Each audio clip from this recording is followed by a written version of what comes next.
Hello guys, ako nga pala si Bito at welcome back sa panibagong Minecraft video. So for this Minecraft videos, nandito na naman tayo sa Tucraft SMP Season 4 Episode 3. So kung nakikita nyo nga pala sa ating armor is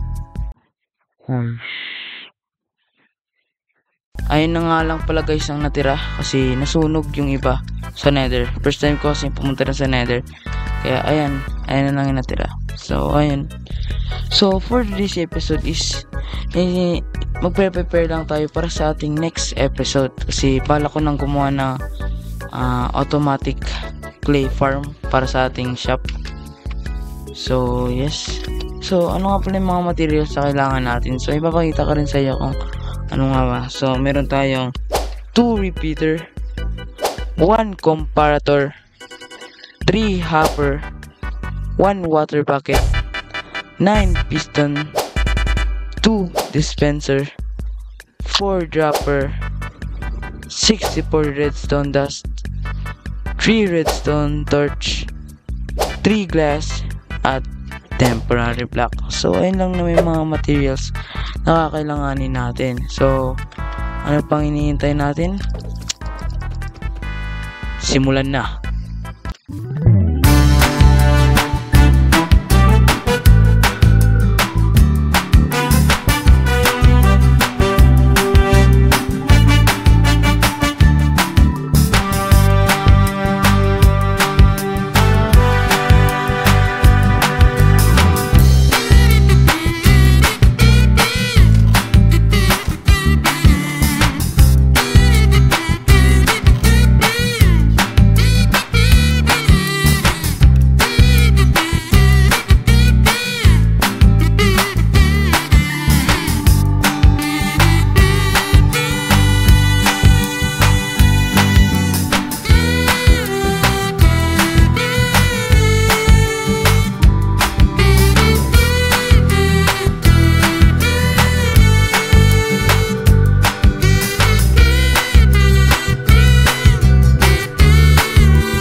So, ayan guys, nakuha na nga pala natin yung mga materials na kailangan natin para sa ating clay farm o kaya mud farm.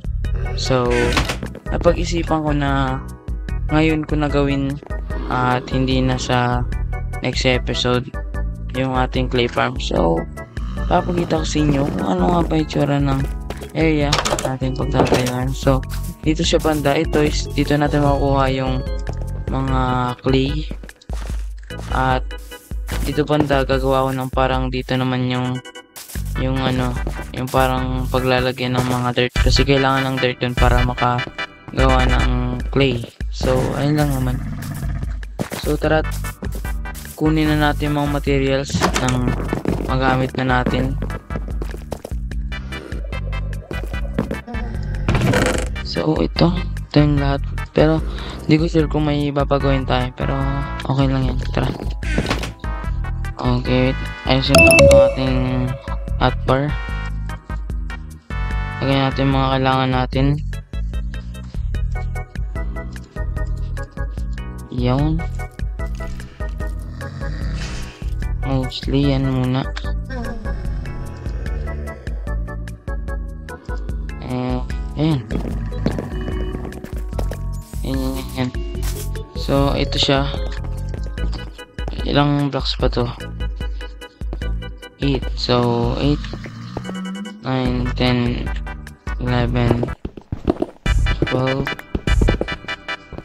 13 and should be like this. So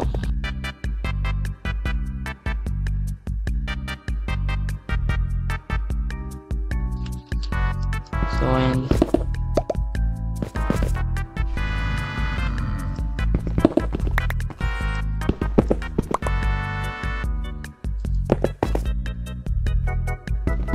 dito pala yun. Ngayon lang siya, tapos tagalin lang natin to. Lagay natin tong redstone. So yung full tutorial pala nitong anis nakuha ko lang siya sa YouTube. So kung gusto nyo is yan, hanapin nyo na lang sa YouTube. Yan. And natin lagyan ng redstone dito.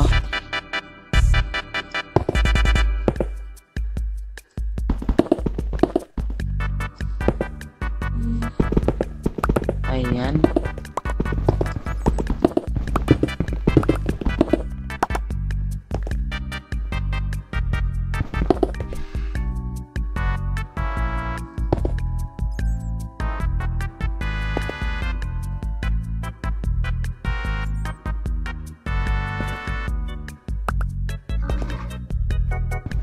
Ayan. Ako pa lang sirain to para malagyan. May kailangan pa kasing lagay dito kaya. So 9 dropper. Ito lagyan pala natin redstone. And pati ito lahat to. Ayun, nasa taas.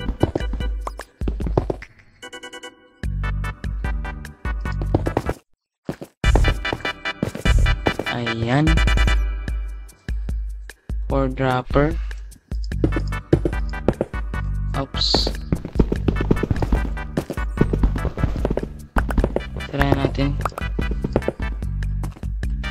Sobra. Pero okay lang yan. Just stick.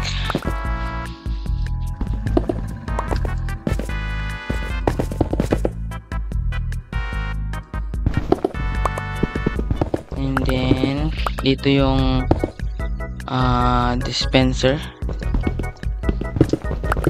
Let's break this block. And now yung hopper. Ay, kailangan pala natin ng maraming glass, kaya pause na muna natin ating paggagawa niya. Kumuha muna tayo ng mga sand para sa ating glass. At ayan, nakapagluto na tayo ng mga sand para may glass tayo sa glass bottle. So ayan, tuloy na natin itong ating ginagawa. Wait, may iron pa dito. Tapos na tong pickaxe ko. Wait lang. Ay, hindi ko pa kasi masyado kabisado. Ay, kulang na. Paano yan? Sige, okay lang yan. Ay, ayoko nito. Gold sana gagamitin kaso. Ay, putek. May creeper pa nga. Tangit lang. Patayin natin. Putik. Huwag ka sumabog. Putik, sumabog na nga.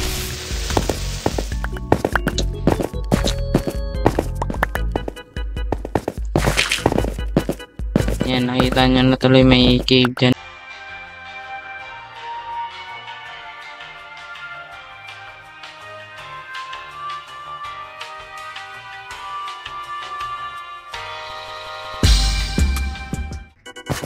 Sa ating ginagawa. So, may nag-spawn na palang mobs. Okay lang natin yan. Sobra lang naman yan. Kaya, okay lang yan. Okay. Siguro, fast forward ko to ng konti. Makikita nyo naman kung paano ko ginagawa. So, and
So, ayan guys, natapos na nga pala natin yung ating clay farm. Kung nakikita nyo, ayan, sa ating likod is tapos na siya. Pero medyo kulang pa tayo ng water, ng empty bottles. So, yan pa lang yung ating empty bottles. Kulang pa yan kasi dapat 64 yan lahat. Tapos dito 32 lang. So, ayan na. Ayan naman, siguro sana gumana. So, dito natin i-collect yung ating clay farm, mga clay dito. Dito naman natin i-place tong dirt para ma-generate siya into mud. So, meron tayong dirt dito. Ayan. I-place nyo lang siya dito sa taas na ito at ipupush na niya yan. Ganyan. Tapos, pagtapat niya dun, magiging clay mud na yan. So, ayan. Nakikita nyo. Hanggang sa mapuno lang natin yun.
So, ayan na guys. Nagawa natin silang mud. And kailangan natin ng dripstone sa ilalim yan para maging clay siya. Pero ngayon, wala pa tayong dripstone. And 21 pa lang yatang piraso yun. Pero sana, next episode, magkaroon na tayo ng dripstone. At didesignan ko na rin pala to. Sa maybe off-cam kaya next episode. So, bahala na. So, ayun lang naman. Salamat sa panonood. Sana nag-enjoy kayo. Huwag niyong kalimutan mag-like, mag-subscribe, at mag-comment dyan sa iba pa. So, ayun lang naman. Maraming salamat sa panonood.